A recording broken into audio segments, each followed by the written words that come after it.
How's it going, guys? Welcome to this second webinar for 2016. Just got a bit of admin to do before we crack on. I just want to make sure that everybody's getting this loud and clear, and the obviously the volume and everything is all right. Obviously, I've got Lorne, myself here again this week. If you're picking this up, I've set up. I can share the. Well. Yeah, if I've set up a thread in the virtual bootcamp, which you can see. I'm just going to try and show it on the screen, then you can know exactly which one we're talking about.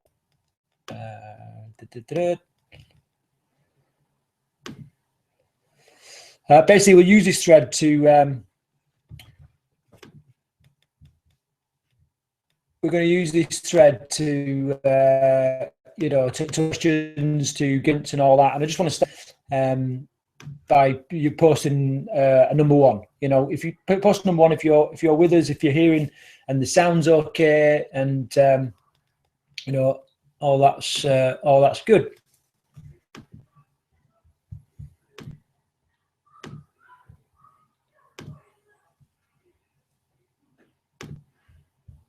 Okay, starting to get a few little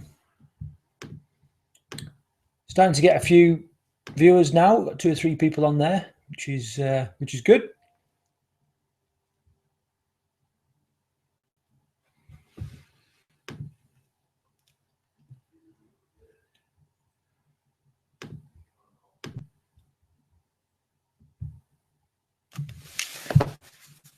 Yeah, so we need a big number one on that thread.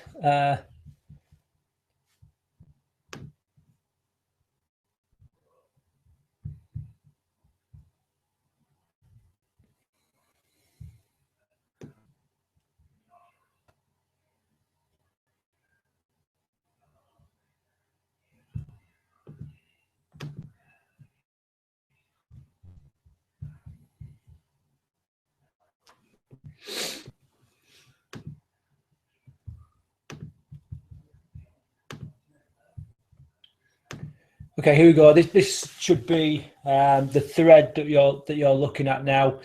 You should be able to see on the screen there. This is the thread that we need. So if you're watching this and you can see this thread, you're in the virtual bootcamp group, and just stick a number one down there. And this is the thread where you can ask your questions, and we just keep up on stuff. Basically, as the webinar goes on, obviously Lorne's going to keep a good eye on this thread here, just to track the questions and everything. We do have some other questions that have been asked long before this webinar started, which we're going to tackle in the presentation. So all I can hear is Adam and James upstairs giggling away to themselves.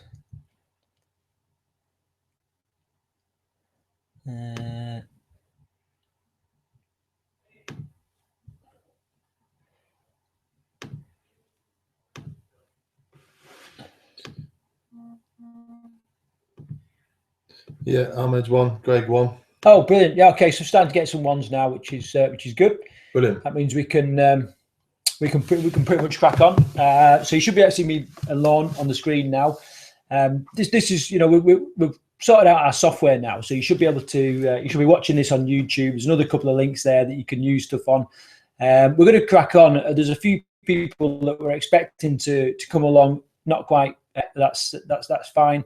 We're going to crack on, and obviously, people can pick it up on the replay over the next couple of days.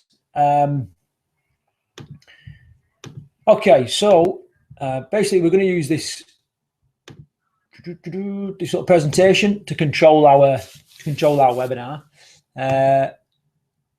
Obviously, you can see today's date there, Wednesday webinar, 20th of January 2000. Wrong date. Never mind.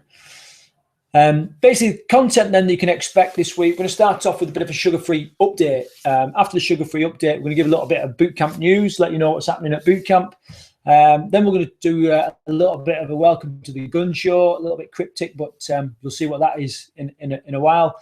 And then we're going to go through the key to sort of clean eating, and obviously Lorne's going to give his little spiel on this, and I'm going to give my little spiel on it, and a couple of differences because we both have different goals, but I'm pretty sure there'll be stacks of everybody to take away and use in their own lives. And then we're going to have our standard Q&A session at the end. We're not going to let it run over sort of an hour longer than it needs to be, like it was last week. But we've got questions posed by Doug, Dawn, Hamed, and Greg. So we've got them questions to answer later on. And also, just a little reminder there to use that thread. Give us a little bit of feedback to make sure that you can hear us and everything's technically sound, but also to get the very best out of this webinar that you can. Okay, there's no point me and Lorne just sitting here, just gobbing off, saying shit, when actually it could be a lot more relevant to your own personal circumstances. All right, so remember that. Okay, so moving back, let me just bring the old the screen up so you can see us.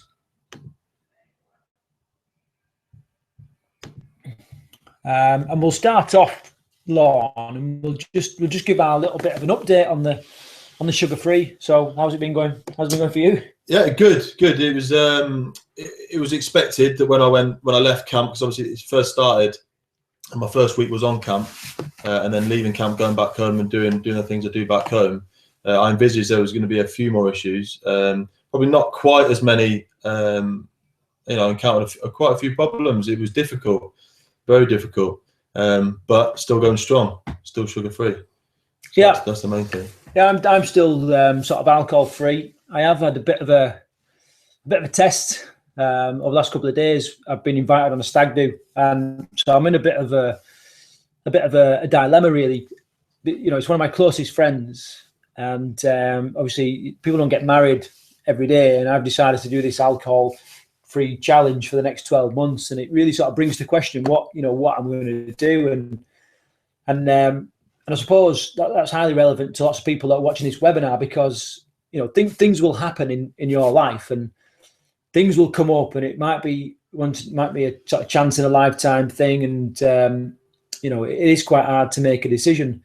I think I don't know what your thoughts are, Lorne. I mean, I asked Lorne earlier on and sort of said, could he see me going on a stag do and not drinking? And obviously, yeah, I think that's when the trade-off comes. That's when the trade-off in life comes. You can't live like a monk, so to say. You do need aspects of life. It's just whether you do that in moderation or you abuse that, and that's a decision only you can make as an individual, isn't it? Yeah, that's it. So I'm a bit undecided, really, as to what I'm going to do, but I'll keep you posted. But also, I know people have come to camp and they've sort of said, well, I've got this coming up, I've got that coming up, and we always say you can either have excuses or you can have results. You can't have the two. So it'd be quite interesting, and it really has put a little bit of pressure on there to try and make the right decision.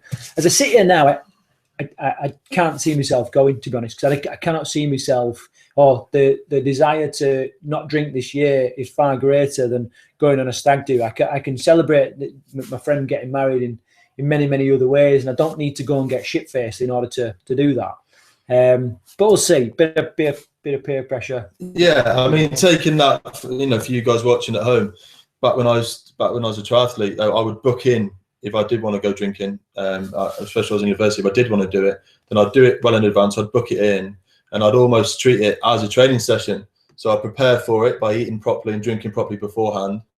Go out, have fun, do what I needed to do. But then as soon as I got back in, I would then work on my rehydration and making sure the next day I did everything correctly. So, we're not saying, we're not advocating that you need to live your life like a monk. But if you are going to do things, there's ways that you can prepare and lessen the effect if you are going to do it. Yeah, it is. Yeah. Okay. As regards to being sugar-free, I'm pretty much sugar-free now. I posted publicly a couple of weeks ago, or a couple of days ago, that I had a few mints. Really took me by surprise, to be honest. And mints, not the be-all and end-all, but I was really trying to cut the sugar out, and basically driving down the road with Paula, my wife, in the car, and she was like, "Oh, do you want a mint?" And I was like, "Yeah, nice one." Before I knew it, I'd had a few. That's how these things can sneak up on you. And but the key thing was that I wasn't like straight away going, "Oh well, that's me failed then." It just means you've had a little bit of a bump in the road, like, you know what I mean? And then just get straight back on it the next day, and things have been fine. So sugar-free is going relatively well. I'm really committed to this, really committed to it, and already feeling the benefits. I'm running better. I'm leaner. I'm losing weight consistently every week now, and all from just just dropping out sugar. And I'm noticing other things as well, like, you know, I seem to be sleeping better. I certainly don't have as many headaches as I did before. So, you know, definitely a massive, massive benefit. So we're quite interested to hear how everyone's getting on. So just post a little bit of an update there, and we'll share this on the webinar to see how you're going. Okay, next bit then, the camp news. So, Lorne, what's been going on at camp then? It's been a really busy week. It's been a really good, positive week. We've got a big group in. And everyone's been doing, you know, fantastically well. But some new long-termers arrive, and there's just an energy about the camp. There's a real vibe about the place, and I'm sure everyone here would attest to that. Yeah, been an absolutely fantastic week. Yeah, it is. I think one word to sort of sum it all up would be, you know, positivity. Everyone seems so positive at the minute. There are some real characters at camp right now, and there's going to be some incredible stories emerging. So, you know, it's a really exciting place to be. Every day just sort of seeing progress in so many different ways, and Paula has really taken the NLP stuff and the hypnotherapy and all that, and she's running with it and doing incredibly well, and changing lives, which is phenomenal. Yeah. Okay, the next part then that we promised you was welcome to the gun show. Now that's not going to be some sort of cheesy pose down in front of the camera, but it's a bit of an announcement really that we're constantly trying to improve the program, work on different stuff, and we've been very kind. I won't say who's done it because they want to pretty much remain anonymous. But we've had donated half a dozen air rifles, which we're sort of slowly bringing into the training program, knowing that some people have never touched an air rifle before, never fired an air rifle or anything like it, and it's really about getting out your comfort zone and trying different stuff, but also trying to make the sessions a little bit more interesting. So, Lorne, what's your plans for? Yeah, so tomorrow, guys that have been to camp, guys that are listening, obviously, you know, Thursday's challenge day. We're going to have 2 challenges in the morning. I'm letting the cat on the bag here. I shouldn't be saying this. Campers are listening. But in the afternoon, we're going to run like a small mini biathlon. So the campers are going to be required to run and then shoot. And obviously, they'll be penalised in the form of either burpees or squats when they miss, which they inevitably will because they're going to be tired from running. So it's a win-win for me, to be honest. Yeah, but hopefully just something a little bit more interesting, something a little bit more different, not just burpees in the mud, which is what we kind of pride ourselves on being. So, you know, really, really thankful. Wanted to make a bit of a public declaration of the thanks for those for that little donation from the bloke who knows who he is, and you know, it's going to be great for the program. Yeah, it is, and it's just like Craig says, it's all about doing stuff differently. That's the way we work here. And that's why I'm here, because we do things differently, and that's what I love about this place. Moving on to a couple of updates in that we've asked you for. Dawn has said still is brilliant, a fantastic achievement. She went for a meal before. Thankfully, the 2 girls that she was with didn't have a sweet tooth, so happy days. You know, and that goes back to what we've said, you know, in previous webinars and previous talks. Sometimes it is about who you surround yourself with, and are they on similar paths and similar journeys. That might be quite an innocuous comment, you know, the 2 girls didn't have a sweet tooth, but if they did, would it have turned out differently? You know, it's all about surrounding yourself with strength and people on the same journey as you. Yeah, good effort, Don. I mean, that must be pretty tough, because I know Oppo there is a real test sometimes, and, you know, think life gets stressful with different things, and if you've got some bloody crazed dog going nuts and what have you, it'd be all too easy to throw in the towel and just reach for the bit of sugar and everything. So good effort there. Greg says he's also doing well. He said he hit a barrier last week. He had a bad headache, etc. Went through the barrier, and now he feels great. More energy, less tired, and already on the next hole of my belt. There you go. Brilliant. Yeah. So I know Dawn mentioned in one of her comments recently that, you know, she wants to see more progress. You know, she doesn't see progress very often, but we've constantly got to be looking for different bits of progress, because they're all over the place. You know, it might be that you run up a set of stairs and you don't feel quite as knackered when you get to the top, and if you weren't necessarily looking for that, you might miss it. Greg, that's a real obvious one, where you're going down different notches in your belt. You know, there's some, you know, nothing more motivating than actually physically seeing your waist reduce and all this kind of stuff. So good effort there, mate. Really, really proud of you cracking on with that. Ahmed, in reference to the biathlon, 1 miss equals 10 bastardos. Yeah, I'll take that, Ahmed. Yeah, I'll tell him that was from you. Yeah, we'll do that. Brilliant. Good. That's everyone in the comments so far. Excellent. Okay, so on to the clean eating side of things, and you know, basically the way we've pitched it, Lorne, is that you was going to go first, I'm afraid. and basically just talk a little bit about eating clean, the benefits are to you. Was there a time when you ever, didn't eat clean, or what basically just what does it mean to you, and how can you make it sort of relevant to the people watching this? Yeah, it's a question we get asked a lot at camp. Clean eating, how do I do it? And everybody's going to be different. Everybody's attitude towards and behaviours towards foods are very different. I can only give you my advice and what I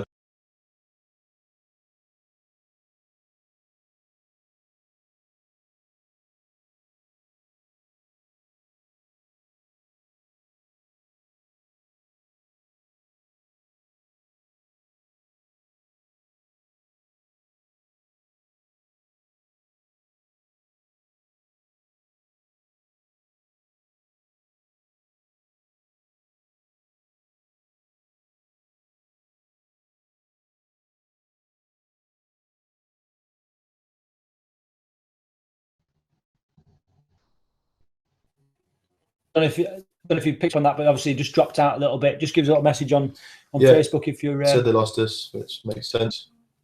We're back in, guys. Just chuck us a 1. Yeah, chuck us a 1.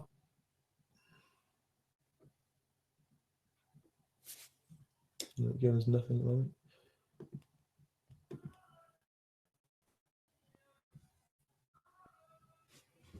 Hey guys, I'm not sure whether you're sort of picking this up, technical issues again, whatever it is, but signal's pretty strong. Okay, I got audio. Yeah, well, we'll just we'll crack on then, Lorne. So yeah, take it back to. Right, where was I? So yeah, it's going to be each individual to us, and far be it from us to preach what is clean eating, what isn't. Like I said, we can only give our advice. Clean eating for me is very, very important in my life. I know when I'm not eating clean because aspects of my life. It will impact on aspects of my life. So what does it mean to me? Well, let's go back to the very start. And when does it start? Normally, more than likely, it starts in the supermarket. It starts off when you start your week. So there's a few little things that I do to make sure I negate any negative impressions when I'm in the supermarket. The first one being is I always go on a full stomach.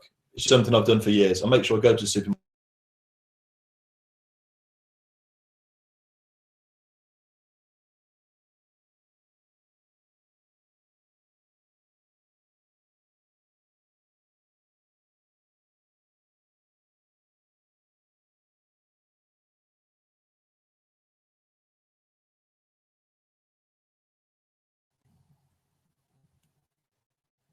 Yeah. Okay. Well, guys, hope you still hear us. So yes, always go shopping on a full stomach, and then that negates that. I mean, we've all done it. We've all gone. I'm sure you have, Craig, gone shopping when you're on an empty stomach, and then we're at the mercy really of our cravings. It's just how strong can we be on the day, and sometimes they get the better of us. As simple as that. So that's the first thing I do. Secondly, is I don't take temptation into my house. But what I mean by that is it goes back to the original point. There's negative consequences of going shopping on an empty stomach, and I make conscious, good, accountable decisions when I'm in a supermarket. So then I get back to home, and what I do buy is raw and as unprocessed as possible. That might sound quite generic, but it's true. And then I go through my week. What I do a lot of the time is I'll use a Sunday to have a big cook up. An hour and a half on a Sunday can save you up to 6 hours in the week. So I cook all my lunches and I cook all my dinners on a Sunday. So when I get home from training or I get home from work or whatever it may be, it's in the fridge and it's ready to go. Again, negating that possible implication of calling for a takeaway or stopping by to get something quick on the way home. And it's quite a simple process for me then, really. As long as I operate in those parameters, I do it clean and I feel good about it. But when I don't, say I have something on a Sunday, and then it will have a big knock-on effect into my week if I've not prepared my dinners and not prepared my evening meals. And it will have an effect. We go back to the cup that Craig talked about, and your decision making is at its poorest in the evenings, especially in relation to food. So there's all these tiny little things you can think about, and you can study and analyze your own behavior and make little tweaks and touches to get the best out of the way you eat. Yeah, and for me, I think sort of clean eating, what it means to me is, definitely bit of prep like that. We're quite fortunate, I suppose, because we're up at camp all the time and the food gets cooked, but there's still potential there to eat things that, you know, in excess and all that kind of stuff. So for me, I'm really sort of looking for lean protein, lots of colour on my plate, lots of fresh veg, colour on my plate, and a real sort of emphasis on like some of the good quality fats, you know. So I try and avoid some of the processed stuff. I don't eat bread and cereals, that kind of stuff for lots, you know, lots of different reasons, really. And try and eat to sort of fuel what I'm doing instead of, you know, eat because I'm pretty nervous, anxious, bored, or whatever. Yeah, so that's it, really. I mean, you know, we could go into, you know, and we'll be steered by your questions and comments, really, as to, you know, as to little steps that you could do to clean out your eating. Personally, I think one of the biggest steps you can do is start ditching some of the white carbohydrates if you're trying to manage your weight. You know, try and get over to some of the wholemeal bread or seeded bread or brown rice, brown pasta, and all that kind of stuff. That's a great first step if you're trying to manage weight. If you're trying to fuel lots of intense exercise, then you might need to keep a few of those carbohydrates in there to fuel your exercise. But white carbs, you know, white bread, white rice, white pasta, bananas, you know, anything that's sort of flour or sugar based, you know, if we can get them out, then we're onto a massive step straight away. What's your take on water, Lorne? Yeah, obviously, yeah, big advocate. Again, little formulas and little tips you can use. If you look to consume 1 litre of water per 20 kilos of body weight, you'll be in and around on the money. 20 kilos of lean body weight? No, body weight. Body weight. Yeah. Yeah, okay, so whatever your body weight is, divide it by 20 kilos, and that's roughly how many litres of water you should be taking or should be drinking. And water has many, many benefits in the body. In fact, there's no function that happens in the body without water being present or water being a byproduct of it or whatever. So, you know, the stacks and stacks of water, especially if the temperatures are high during the day or you're doing some kind of intense training or whatever. And water will help sort of suppress a little bit of hunger or stop you getting confused whether you're thirsty or hungry. There is a bit of what we call thermogenic effect of water. Quite what it is, you know, in reality, not really sure whether it's negligible or, you know, or it's something quite significant. But the body's got to raise the temperature of that water once you consume it. You know, the body's going to try and elevate the temperature in the stomach. So, and that will burn a few calories there. So there is a bit of a payoff there. But, you know, stacks and stacks of water, I think, is one of the key things. Yeah, and I know it's not so easy just to sort of say, right, we'll just cut out all the refined foods and processed foods. You've got to put some effort into that, you know. But basically, one rule that you can follow is if it's got a capital letter, then, you know, then it's a brand. You know, it's not really a raw, organic, real food. You know, someone's created it. It's man-made, okay. And the less of that you can eat, the better and better you're going to be. Yeah, completely agree. Yeah, cool. Okay, so, you know, if you've got questions, if you've got points from that, then stick them down. I don't know if there's any coming through there, Lorne, is there? Or... No, not yet. No, ask away, guys. Okay, so on to the sort of next thing. We've got a couple of questions that we've been asked before this webinar, and I'll try my best here to share the screen, and so you can see a bit more of it.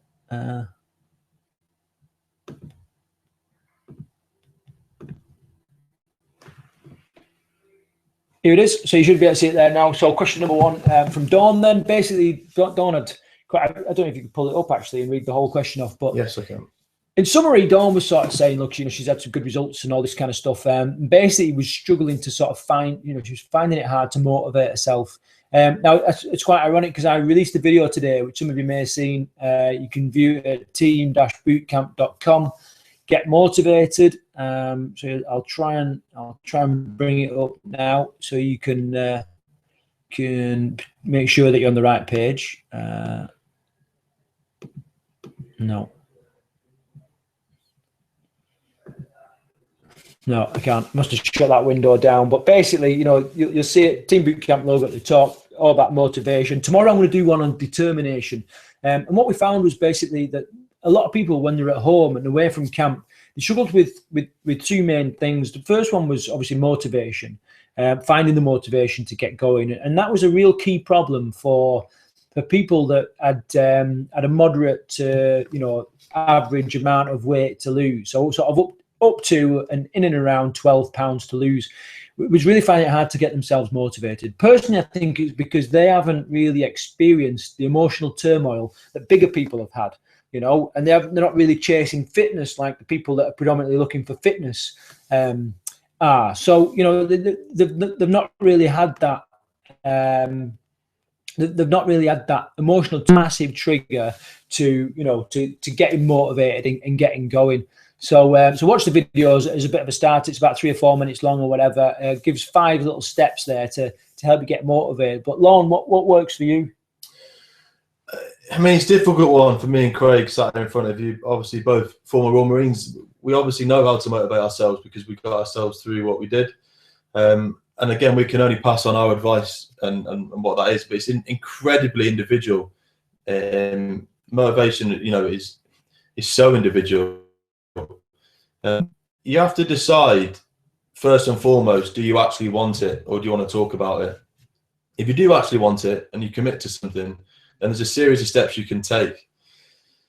Now, some people are goal driven or some people are process oriented or process driven. So what that means is some people have a goal that they want to get to and they don't care how they get there as long as they reach a goal, and some people are motivated by the process of actually getting there and enjoying the journey. So first off, identify that. If you're somebody who is goal driven, then you need to make sure that you've got clear steps that's going to allow you to get to that goal. Okay. Now we go back to Dawn's question, and she mentions the word motivation, and she says how she's happy with things and she's happy with the training. But what I seem to get from the question is she finds it hard, even happy in all aspects, to get up and do it. So there's a few ways you can get around that. Firstly, I'd make sure you're following a program that allows you to get easy wins. And what I mean by that is, don't just have a generic program that's not going to show you progression. Make sure that you've got a program that is going to reflect your progression on a weekly basis, as a minimum, as a weekly basis. As human beings, we work on instant response. If we touch something, it's hot, we don't touch it again. If someone hits us in the face, they go to hit us again, we'll move out of the way. We like instant responses, and it's incredibly hard when we start a 6 to 12 month journey to keep that goal at the forefront of your mind and know that you're going to get there. So you need a program that is going to allow you, almost hold a mirror up every week or so, and it's going to allow you to see your progress. And I think, Dawn, you'd really benefit from a program that would allow you to do that. For those that are process driven and enjoy the process, then you need to make sure that you're enjoying the training. Okay, Tom and Craig can both agree we've done things that we've really not enjoyed, knew we were going to get somewhere because we're quite goal driven. Would you agree with that? Yeah, definitely. Yeah. But some of you will be process driven. You have to enjoy what you're doing, otherwise you're simply not going to do it. So you need to recognize that. And if you prefer going to a gym class and training by yourself, then the answer is you go to a gym class and you're surrounded by others. You need to make that process enjoyable. I mean, we could talk for hours motivation, but for you particular, Dawn, I appreciate the question, and I hope that's answered it. If it's not, then feel free to comment and we can talk more. Yeah, and for me, which is great, great comments from Lorne there. And the only thing I'd add there is really just sort of go deep on what your reasons for doing this thing is, whatever your goal is, really go deep on it. And there's a thing called Cartesian logic where you sort of, you look at all different options or all different possibilities, whether you did do it or you didn't do it. If you watch that little video there, then I touch on it in there. So basically, let's say you could say the first question you might ask and then try and write down all the different answers is, what would happen if I do this, whatever your goal is, and write all those things. Then you might say, well, what won't happen if I do this? Write all those things. Then the next thing you might do is, well, what won't happen if I don't do this? And what won't happen if I do this? You look at it in sort of 4 ways, work out and exactly what's going to happen if you don't do it and what's going to happen if you do it, and which bit is the most motivating for you, and then really analyze what part of your struggle or pain or challenge or whatever that you're really trying to eradicate from your life, and really sort of try and focus in on that, and almost heighten the feeling of pain there. So don't ever forget what it feels like to be overweight. If losing weight is your motivating factor, or don't ever forget how good it felt when you was leaner in the past or whatever, and just really look at the reasons why you're trying to do this thing, because at the end of the day, they are your motivation. They're the reasons why you're trying to change and do things differently. And quite often it's quite easy to forget that. And then lead on to stuff like motivation board. You keep a diary, words on the wall, post-it notes by your bed, all sorts of different stuff. A little accountability post that works quite well for me. I post on Facebook, and just by sharing, I sort of think, right, okay, well, I'm on the right path because I'm sharing, and if I'm doing that every day, like Lorne says, I can see then that I'm building up a history of small successes and a history of wins. And that in itself is incredibly motivating. And I think people quite often get mistaken about what is motivation and what's determination, because motivation gets you going, determination keeps you going, So also just have a little think about if it is motivation or if it's the determination that you're lacking. Whatever it is, don't worry about it, because we posted a video today about motivation. I'll do another one about determination tomorrow. So hopefully that's answered your question. Yeah, it's almost an unanswerable question in a way. We can only give you how we motivate. You'll either find a way or you'll find an excuse. There's a million excuses. There's always an excuse to be had. But if you do want it, and it goes back to my original statement, if you do sincerely want something, then you're going to find a way.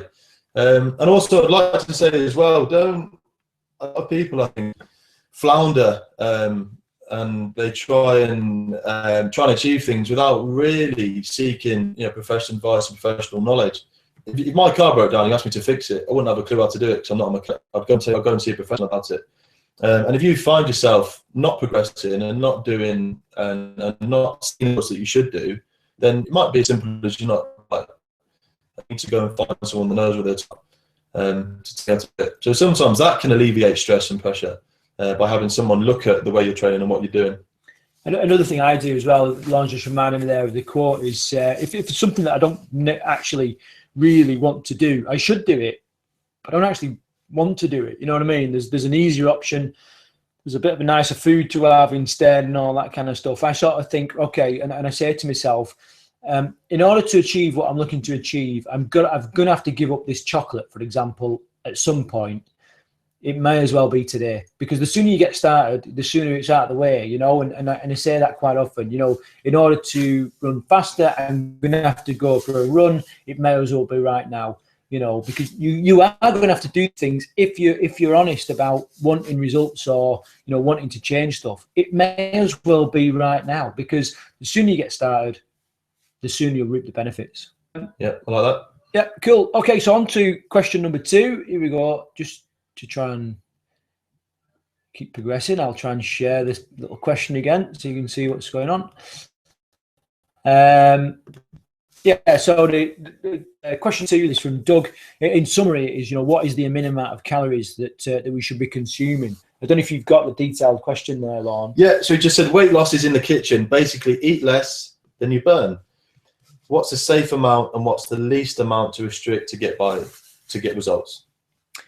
Yeah, it's a great question, and one that I can't help thinking is very individual to a person, and also it's not really a question that's easy for me to answer, because I don't encourage anybody to count calories. I really don't think it's a pathway to success, because calories don't really react in the body like they do in a scientific lab, and that's how calories are worked out, sort of in a scientific lab. But what's your thoughts, Lorne? Again, a highly individual question, and the only way I could answer it in depth is to have Doug in front of me, where I could ask him a series of questions where we could establish his activity levels, his current weight, his body composition, etc., etc. In answer to the question, in short, yes, there is there is a point at which restricting calories can be harmful to your health. Let's look, for example, at a concentration camp. People were surviving, but they were clearly starving. They were on a severely calorie restricted diet. And they will survive a lot of things. All it will do is just put off non-urgent processes. So you'll find that your immune system will suffer. You'll find that your sleep will become very disturbed. You'll find that your hormone pathways and profiles will be all over the place, because the body is designed to eat food. So without going down a rabbit warren, yes, there is definitely a point at which restricting calories can be harmful, but there's also a sweet spot where restricting calories will get you results. But it's highly, highly individual, and it's not really a question that we could add without speaking to Doug in person.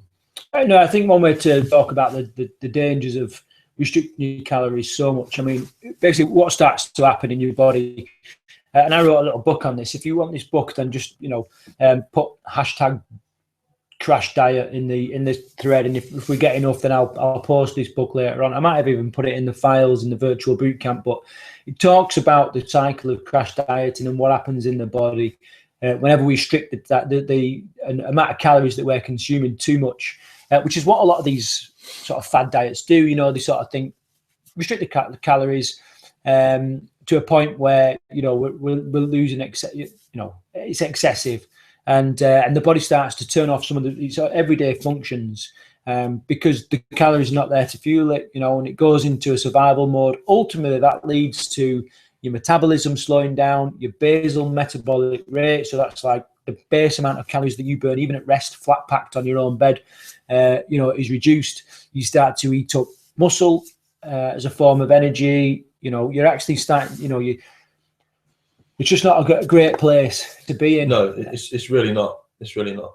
Lorne, what are the obvious signs when you've got someone that's too calorie restrictive?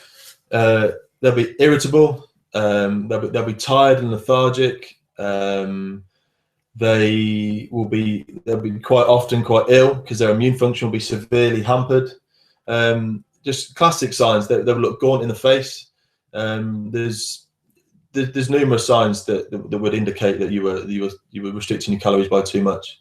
Certain sectors of society are renowned for it.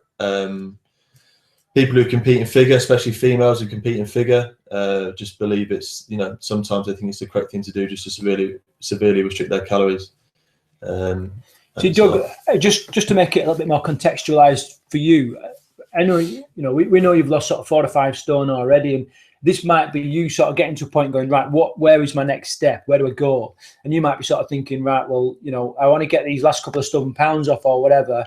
I want to go, maybe we go down the let's restrict the calories a little bit route. I would strongly advise you don't do that, mate. And if anything, you try to up your resistance training a little bit, up your interval training a little bit, and try and get these extra pounds off like that. If you're watching the sugar, that's going to really help. Them couple of things. Yeah, the reason Craig says that is the more muscle, the more lean muscle mass you have, the more metabolically active you will be. You will increase your BMR by having more lean muscle mass. Well, that essentially means you're going to burn more calories at rest, which is only going to help you in weight loss. Yeah, you're on the right track because you've lost weight. So your calorie deficit is probably, unless you're really restricting it now, is probably about right because you've got results. You just need to keep going. If you've got a couple of stubborn pounds or a stone or whatever, then I would suggest you hit the old resistance training. It's something that we're doing with Adam. You met Adam when you was here. It's something that we're doing with Adam right now is trying to increase increasing his resistance training and sort of changing his training a little bit from that lots and lots of training to a lot more specific, good quality training and a bit less of it. And if anything, he's put his calorie intake up. We give him extra calories. We give him sort of 800 milliliters of goat's milk every day, plus some extra protein with his meals. So if anything, we've upped his calories to make sure that we don't plateau and and stop burning body fat, which is not what we're after really. So to clarify there, then, Doug, it's Craig's hit the nail on the head. is look at it rather from restricting calories, just look at tweaking and changing your training. Yeah. Okay. So on to the next question, Doug. If you feel that's answered your question, then please let us know. Give us a big one or a big thumbs up or whatever. Okay. On to the next question. Then this is from Ahmed. Basically, again, basically saying he's been told all his life that he should never skip breakfast, and that breakfast the most important meal of the day. You know, to summarise all that, he's basically saying should he skip breakfast? Lorne? Yeah, first of all, hello, out in United Emirates. Really nice that you could be with us this evening. Okay, so firstly, with the question, it's kind of answered within itself. Breakfast is exactly what it says. You're breaking the fast. When we were out in the savannas, we would wake up because of elevated cortisol levels. Cortisol is a stress hormone, and it would wake us up and say, look, you need to go out and look and search for food. And that's what we need to do when we wake up. We do need to eat. We need to replenish liver glycogen that is going to be diminished whilst you sleep, as the body goes through the processes that it does when you sleep. And it's absolutely essential that we get good nutrients on board. The first 30 grams of protein that you eat in a day is going to go towards your immune function. There's a whole host of reasons why breakfast is massively important. Yeah, I'll have my little bit of a say on breakfast as a whole. Lorne, I don't know if you can check his question and make sure that we answer it right, and so, because I know he put a bit of context there about. Yeah, so Ahmed says, like Craig said, I grew up listening to breakfast is the most important meal of the day. I don't usually start getting hungry until about 2 p.m. when he doesn't have breakfast. Would it be a mistake to skip breakfast and have a late lunch, approximately 3 o'clock, and then a late dinner? Or should you stick to breakfast and a midday lunch and an early dinner? Yeah, so, it's exactly that. You're right. You don't feel hungry until about lunchtime. But that's kind of the point, really, because your body will remain in that fasted state. When you eat food and when you start your metabolism in the morning, all sorts of other signals get fired out around the body to signal that different stuff's going on. It's all part of this big cycle that's constantly going on in the body, from sleep to getting through the day, going back to sleep, cortisol's up, blah, blah, blah. So, yeah, you probably won't feel hungry until you get to lunchtime. And but no, I wouldn't recommend you sort of skip breakfast. You can play around with breakfast, in my opinion. If you're trying to manage weight, then you can have a breakfast that's predominantly protein. You might restrict the carbohydrates a little bit, which can have a good sort of fat burning effect to it. Don't try and restrict the carbs a little bit up to about lunchtime, but then sort of eat as you normally would. You can do that, but I wouldn't sort of recommend you skip breakfast unless you're doing some kind of fasting. And fasting is quite a powerful thing to do, but only when it's done right. And I'm yet to meet someone who does it 100% right every time. So fasting is a whole different webinar, really. So quick answer. No. Yeah, don't. And right, comment, Ahmed, if you're there. Yeah. I know you're on the thread. Let us know if we've answered your question. If not, then we'll revisit it. If you find you haven't got much of an appetite in the morning, which is obviously something else, then that's fine. You just get yourself a little bit of protein. It doesn't have to be anything massive, but you need to be putting something solid in your belly just to send these signals out and let your body know that, right, I'm up. Okay, I can, I'm going to crack on with the day now, and I need my metabolism to start because I need to be burning other fuels within the body, not just relying on the stuff that I would do when I go to sleep. So, yeah, cool. Okay, next one then. Okay, just let you know Ahmed's commented. Yeah, okay. He says thanks. Brilliant. Man, a few words. Yeah, cheers, Ahmed. Next one then. The next question then is from Greg. So got the full question here. Greg says, I love my meats, chicken, beef, pork, etc. I eat meats every day, lean cuts of meats. Now, I've been this way all my life, and I'm starting to think maybe meat is my biggest problem. What are your views on corn? Will it be beneficial? Is it worth replacing my meal intake with corn? I mean, even Mo Farah promotes it. Yeah, he may promote it.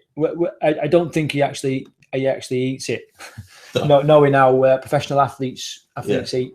But okay, so there's a couple of things in this. Yeah. Firstly, Greg, I know you're there. Can you just enlighten as to why you've suddenly identified meat as a problem? Because you've not really told us what the problem is. So if you can get away messaging that, and then we'll deal with the corn side of things. Yeah, for me, there's a couple of different types of, obviously there's the corn, which I know Lorne has done a bit of, he's prepared an answer for this earlier on. There are some sort of meat substitutes that are soy-based, and anything that's soy-based, especially for a gent, whether it's soya milk or, the soy meat, artificial meat, it's not great for men. It messes around with your estrogen in your body and give you tits, basically. To put it awful stuff for blokes, awful stuff. Yeah, and females alike, awful stuff. So it's it's not a great food to be sort of living on. If you're not a we were never designed to be vegetarians. You can look at our jaws, our mouth, and everything, and see just from the layout of our teeth that we was always meant to be omnivores. Eating a blend of vegetables and meats, nuts, seeds, and all that kind of stuff. So we're kind of going against evolution there. Whether you sort of think that that the meat is an issue because you, like Doug, have got to a point and you're starting to make a bit of progress and thinking, right, where is my next step? Where is my next change? I think avoiding meat, unless you genuinely are going off the taste of it, or it's becoming out of your budget, or you are eating stuff that's highly saturated, then that's not the thing to give up. You've done exactly the right step by reducing the sugar. And that's where your benefits are coming from. And I would say, keep going with the protein. Yes, you can have a little bit too much protein, but we rarely get that amount of protein in the Western world. So, and as for corn, there was a time when I was starting to lose weight where I would substitute fatty, poor quality mince for corn in like a bolognese or something like that, and it is sort of less calorific.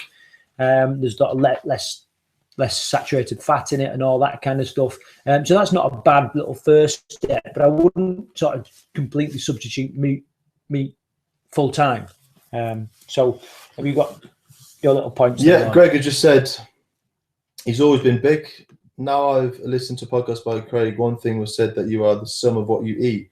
Now I've eaten meat all my life, so I think that could be a problem. Okay, right. So that's clarified things a little bit there, Greg. Appreciate that. It's interesting that you've identified meat as the issue. Well, I think it's just exploring that meat. Yeah, is meat an issue? Yeah. Yeah. If you're eating lean cuts of meat, Greg, I don't know how you're cooking it and I don't know how you're preparing it. But if you're eating in moderation, lean cuts, then it's not an issue. Put simply, I'd like to speak to you in person. If you can ask if you can elaborate a bit further. I'm just struggling with the concepts of why you've identified meat as a problem. Yeah, I think there's potential for other stuff to go with it. So, for example, if you mentioned pork before, which obviously can be real fatty meat. First step is just to be getting rid of any visible meat, any white meat, any white fat that's on the meat. Because that's the kind of fat that saturated animal fat is the fat that we don't need. We don't need to be eating that. So get rid of that. Try and restrict the fatty meats, to once or twice a week. I always sort of say every time you eat a meal should be about the size of the palm of your hand. Okay, if you're doing some massive strength training routine, you get away with sort of a bit more than that, perhaps up to double if you're doing lots and lots of strength work and everything. But about the palm of your hand is a good rule of palm, if you like, for anyone who's trying to manage weight. If you have a snack and what have you, then I always sort of say about half your palm, size in protein, whether that's eggs, meat or whatever. Yeah, as long as you're very cautious about the portion size and how you're preparing it and the quality of the meat, most importantly. Craig referred to the cheap fatty mince. If you're getting good grass-fed beef, then as long as you're eating that in moderation, like Craig's alluded to with the size of your palm, Greg, meat's not going to be your problem. It's going to be what's going alongside that. Yeah, little things like the skin on the chicken, you know, little parts of, like the inner part of the thigh in a chicken that's quite fatty. You know, just look out for those saturated bit of fat. Get rid of them. On the whole, though, the meat's pretty good. I advise more people to up their protein than, in fact, I can't remember ever advising anybody to reduce the amount of protein that they're having, other than people that take lots of shakes, and that is purely because 50 to 60% of the shake they're just shitting out, because obviously they can't process that much. But I've rarely advised someone to reduce the amount of protein that they're having, and I'm constantly trying to get, especially women, to just eat a little bit more protein, more meat. Yeah, going back to the point I made, the first 30 grams, always correct myself when I'm wrong, is actually for liver detoxification, and it's the second 30 grams that's towards immune function and protein that you eat a day. Just to clarify that, there's a mistake on my part. And finally, yeah, my bit on corn as well. I'm not comfortable putting something in my body that's been that processed. That's my bottom line on that. I'm not interested in putting something that's been that processed in my body. That's only my take. Yeah, you can't really see it as a health food. Yes, it is less calorific than other cuts of meat, but the health benefits don't compare. You know, it's something that's pretty synthetic, to be fair. So, unless you're a vegetarian, you don't need to be having it, and then even then, you can get protein from other sources. So. Okay, so that's the question now. I don't know if there's any other questions coming through. I think all the people on the line there have already sort of posed questions in the past. We'll see. Just give it a couple of minutes. If you have got any follow-on questions from what we've said, or you've got other things that you wanted to ask, then just fire away. Whilst you're doing that, I just want to sort of talk about a couple of things that's coming up over the next couple of weeks. But first of all, obviously our next webinar will be in 2 weeks' time. We're starting to get a hang of this technical side of things, which is good. I would like to get some people to come on and join us, actually, and either ask their own questions or give their own little stories and all this kind of stuff. So if you feel like you could do that, and all you'd need is your own sort of internet connection at home, and join us on the webinar, then that'd be quite good. We can make it a little bit more interactive. Yeah, what we'll look to do in the next couple of weeks as well is we'll get some of the long-termers down, and we'll get them sitting in. Yeah, and you can ask them questions about how they're finding it and what the biggest lessons are and that kind of stuff. And then, what I will say is just watch out for the next get bootcamp results at home video that I'm sending out. I'm doing a little bit of a series, like I said. First one today with motivation, determination tomorrow, and then I've got another one about getting results at home later on with a little bit of a an opportunity in that there. So look out for those little videos. Like I said, we'll give it a couple more minutes. Yeah, we've got a couple of questions coming through. One from Ahmed. What do you think of canned tuna or sardines in brine? It goes back to the question. We want to try and eat foods as close to how they came out of the ground or fell off a tree, or as close to they were killed as possible. When things are canned, they're heated up to a very high temperature, and that can affect their nutritional content depending on the food. It's a choice. Craig talks about the steps and the steps on the way to your journey. If that is in place of eating nothing, absolutely fine. If you can get a tuna steak that's not been processed, that's going to be better. So to answer your question to Ahmed is, what do I think of it? It's completely contextual. Is it going to help you along your journey? If yes, and it fits in, then that's absolutely fine. Where if it can be replaced with something like a tuna steak, then that's the choice you need to make. Yeah, definitely. There was a time when I would go and get a couple of plums and a tin of tuna, and that would be my lunch or a snack or something like that. Which is perfectly acceptable. Yeah, it's portable. It's dead easy to get hold of. You've got to be really conscious of the mercury content of these, apex fish. These predatory fish, because through the food chain they pick up these heavy metals and all that kind of stuff. But again, if you're eating it in moderation, then it's not too much of an issue. It's a great first step. The next step on from that is obviously cuts of fish from the fish market or whatever. And I think you've put in brine for a reason there, Ahmed. Again, we need to be very aware of the calorie content of stuff that's saturated in a brine. So, yeah. Well, brine's like a salt water, isn't it? So, you know, obviously there's a salt content.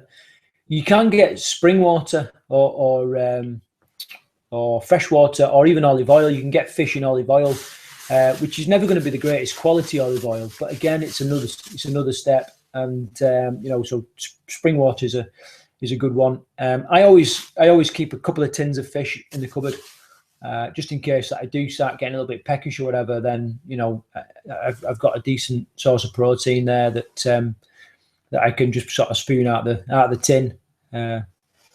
So yeah, my apologies there. My brain took a vacation. I was thinking that it was in an oil, and the calorie content being in oil, but no, you're pretty right. Brine isn't that at all. So that's my fault there, Ahmed. It's getting late.